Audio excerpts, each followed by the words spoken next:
fantasy short stories. The Werewolf Next Door by S.J. Walker. Amid construction of their new backyard swimming pool, Bonnie Clark felt very uneasy about their next-door neighbor, Jack. He had always been hasty to complain about noises, seemingly sensitive to the subtlest sounds emanating from their yard. It wasn't the complaining, however, that induced Bonnie's anxiety. Something about Jack's appearance and mannerisms made the hairs on her arms bristle. He was sharp, reactionary, and easily provoked into boiling rage.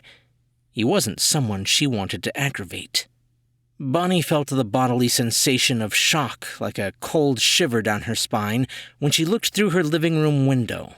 She saw Jack's familiar pair of amber dagger eyes, narrowed on her while he peered over the fence from his own backyard.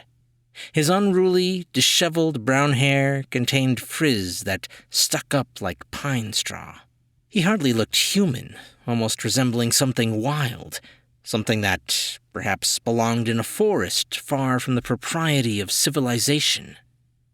"Jack makes me nervous." Bonnie voiced her concerns to her husband, Stephen Clark. He was preparing a bagged lunch in their open kitchen, probably for the road. He had to travel for business this weekend. "He paces the fence like a rabid dog," she added, still peering through a crack in the blinds held open by her thumb and forefinger. "Oh, he's harmless," Stephen insisted. "Yeah, he has a temper, but his bark is worse than his bite. Don't let a bad neighbor ruin your excitement. You've wanted a pool for a long time. Enjoy this, Bonnie." She contemplated her husband's words for a moment, her eyes lowering to the floor. "Yeah, it's true I have been wanting a pool since we first moved here. I guess what you say makes sense. I shouldn't let him dictate what we do in our own yard," she rationalized aloud. Still, she felt the need to shut the blinds and pull the curtain over the window for an extra barrier against Jack's daunting stare. Later that Friday, in the early evening, as the sun was setting, reddening the sky, Bonnie kissed her husband goodbye. "Are you sure you have to go?" she asked him through the driver's side window of his silver Buick. She wanted to plead with him to stay, feeling unnerved by the neighbors' erratic reactions to their newest backyard construction project. The way he peeked periodically over his fence, his eyes looming over their backyard like a creeper. "Yes, I'll be earning overtime with this trip, which means a bigger paycheck this month. Don't worry, I'll be back before you know it," Stephen assured her. "Bye, honey." Bonnie waved and watched as he reversed out of their driveway. She stared after his car until it was out of sight. She felt an eerie vibe, knowing she was home alone for the weekend. Next door, Jack was dressed in a black t-shirt and jeans, standing while partially shielded behind a hedge of bushes in his front yard. He also watched as Mr. Clark's car departed. Jack's presence wasn't immediately detected, but when she did notice, Bonnie reacted with a jolt. His severe gaze flashed to her, shadowed ominously under the awning of his front porch. As the evening progressed, with darkness quickly looming over the horizon, a worker informed Bonnie that there would be a slight delay in the project's itinerary for the day. Construction would run later than expected. While home alone with an intense, noise-sensitive neighbor next door, this increased a sense of apprehension for Bonnie. The doorbell rang at 5 minutes after 7 p.m. When Bonnie answered it, her eyes bulged when she saw Jack standing at her front door. From closer proximity, he looked even more intense than before. She caught the scent of his bodily musk, and it wrinkled her nose. His smell was reminiscent of the way a dog might smell, a heady aroma tinged with something fecal. The light from inside the house illuminated Jack's fierce facial expression. The whites of his eyes looked large around a pair of tiny pupils and golden irises. His jaw looked scruffy, like he was due for a shave. "Why aren't the workers done yet?" he barked. There was no pleasant, "Hello, how are you?" His voice was hard, severe, and very direct. They're running a bit behind, but they're wrapping up, Bonnie croaked tensely. They better hurry, he growled. There was a threatening undertone in the harshness of his voice. After he left, Bonnie closed the door behind her and fluttered to her living room to stand by the window, opening both the blinds and the curtain. She watched the construction crew, chewing on her fingernails as the minutes ticked by. The obnoxious sounds of machinery made her body cringe, because she knew they were sure to anger Jack even further, pushing him to his limits, especially as darkness continued to consume the sky overhead. She flinched when her doorbell rang again merely 15 minutes after their last encounter. It was him again, Jack. Bonnie didn't have to ask why he was there. She already anticipated his next complaint would be the same as the last. They're finishing up as fast as they can. There's nothing I can do, she told him. Her voice sounded almost pleading. But why? Did she think he would harm her if the crew didn't wrap up fast enough? It was out of her control. The most Jack could probably do was complain to the HOA of their subdivision. Rationally, she knew she didn't need to feel afraid. So then why did she breathe in and out in quick bursts? Why was her lower lip quivering as if cold? The temperature in the house was a comfortable 71 degrees Fahrenheit when she last checked the thermostat. Still, the image of Jack's eyes looming over her face managed to shake her to the core of her trepidation. Fine, he grumbled in response, turning around to leave in a huff. She closed the door behind her again, retreating inside her house. She returned to her position by the window. Bonnie saw Jack appear, once again peering over his fence under the glow of their backyard lights. Engines roared with construction, which fueled the flames in his eyes. The workers were too busy to notice, trying in haste to conclude today's progress so that they could go to their homes, rejoin their families, and enjoy the weekend. Bonnie wondered briefly why Jack didn't have somewhere else to go, someone to see instead of tormenting himself and her by sticking around. Construction workers finally completed their day's activities at around 7:45 p.m. They had worked late into the evening, which wasn't ideal, but they were done now, so Bonnie sighed a deep breath of relief. She collapsed onto her sofa as soon as they were gone. She melted into her cushions and flicked on the television. She thought she could relax because Jack would have no more reason to complain. Everything outside had been silent for about 30 minutes when the doorbell suddenly rang again. This time, Bonnie felt reluctant to answer, knowing exactly who it was. Unbelievable, she thought to herself. He rang the doorbell again and again. Ding-dong, ding-dong, ding-dong. Bonnie sat upright on her sofa, her back stiffened with her elbows pressed into her sides. She then heard banging as Jack hammered his large fists against her glass front door. Bang! Bang! Bang! Bonnie's face turned ashen. Her breathing was uneven again, and the palms of her hands were clammy. She momentarily thought that he would bash the door in. She jumped in her skin when she met his dagger eyes looking directly at her through the glass. He tapped his fingers against it. Tap, tap, tap, tap. I know you're in there, he howled. I can see you. Something surged inside Bonnie during a brevity of impulse. She considered something her husband had told her earlier that day. His bark is worse than his bite. Fear was momentarily replaced by adrenaline, or maybe an instinct. A rushing of boiling anger fueled her to act. She couldn't stand the thought of this man tormenting her while she was home alone.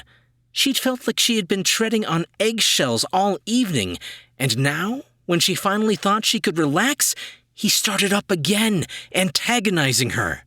She'd had enough of cowering, recalling what she'd talked about with Stephen about not allowing the neighbor to dictate what she did in her own yard. Jack was a bully, intimidating a lone, young, petite housewife. With this mindset, Bonnie jumped up from her seat with a burst of courage and flew to her door, barking with the bluster of a ferocious chihuahua. "What the hell is your problem? You're freaking scary! Leave me alone or I will call the police!" "Why did construction go on so late?" Jack demanded, ignoring her attempt at assertion. "I don't know, but they're done for the weekend, so what do you want from me now?" "To tell you that you bring out the worst in me. You're driving my patience. You're making me be that neighbor." He gritted his teeth, his nostrils flaring.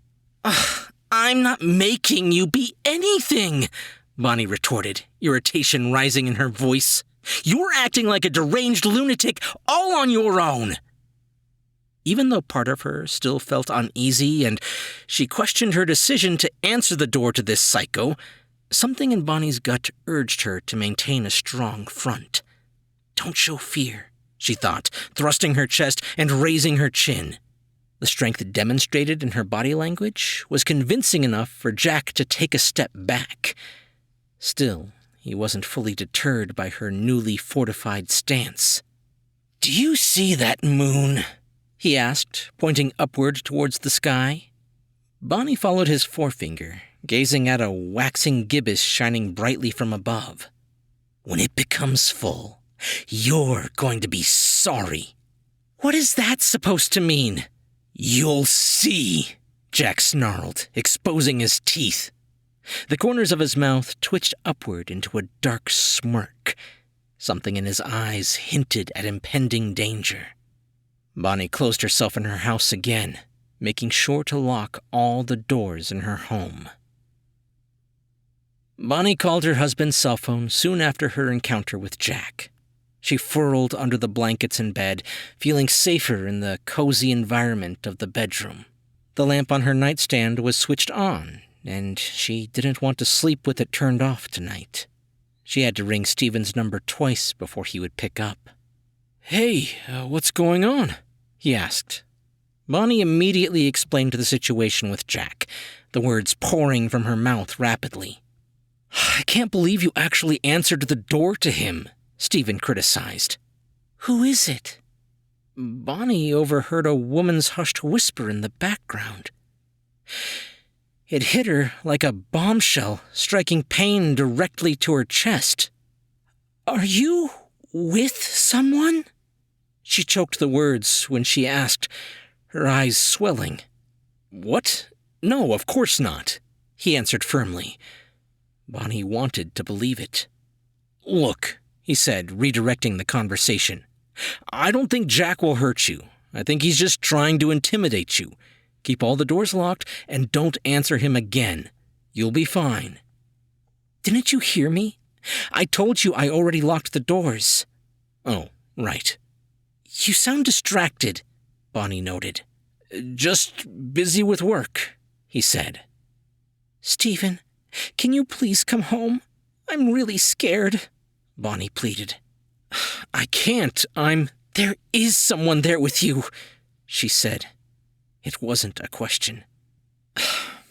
"Just a colleague. Look, I have to go, okay? You'll be fine. Don't worry about him." He ended the call on the other end with the painful noise of a click.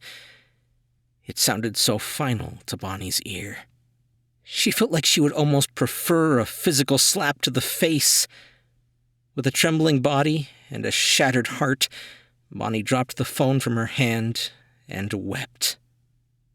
There was good reason to believe that her husband was having an affair, enjoying the pleasures of another woman while his anxious wife remained home alone after being threatened by the wild man next door. She felt utterly betrayed and unloved by the person closest to her in this world.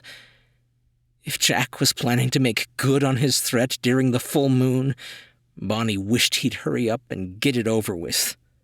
At this point, she thought that if he murdered her, it wouldn't be so bad. While her eyes were sore and puffy from crying, she leaned her cheek against her tear-soaked pillow and drifted to sleep.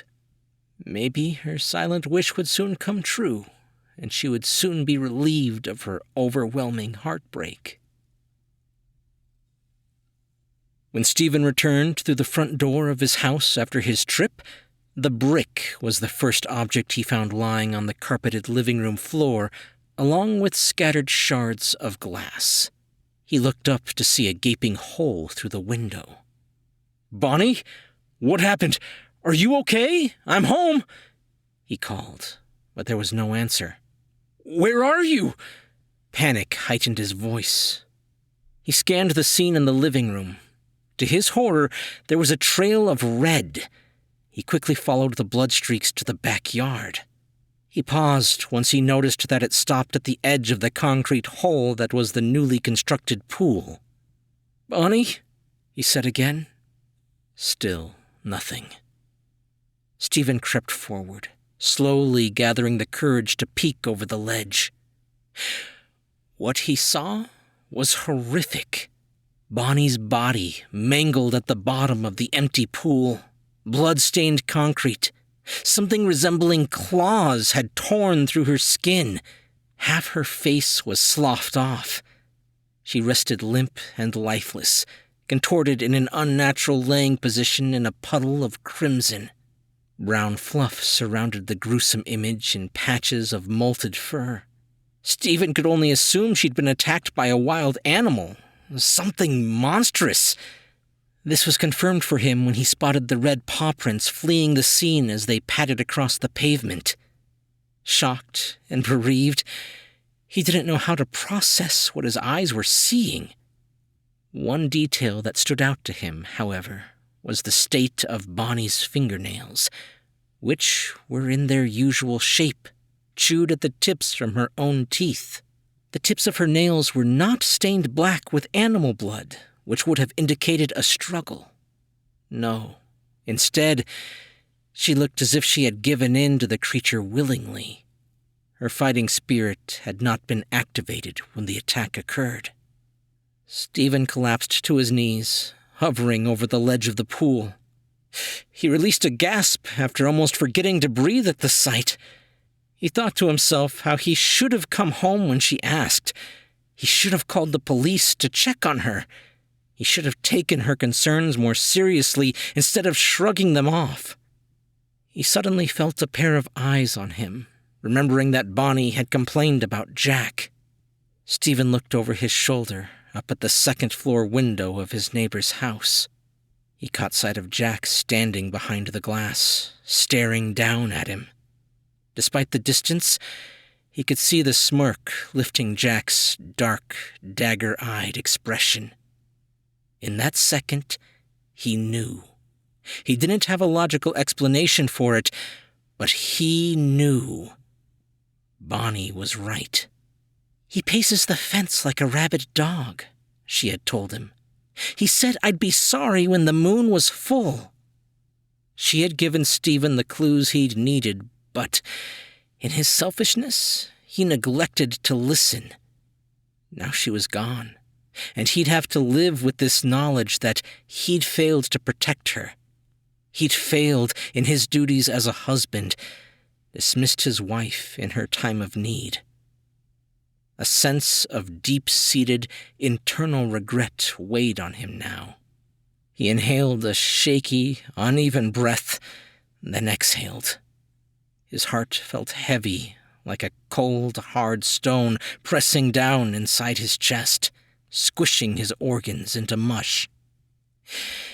He narrowed his focus on Jack's figure in the window and vowed to himself mentally that he would avenge Bonnie against the werewolf living next door.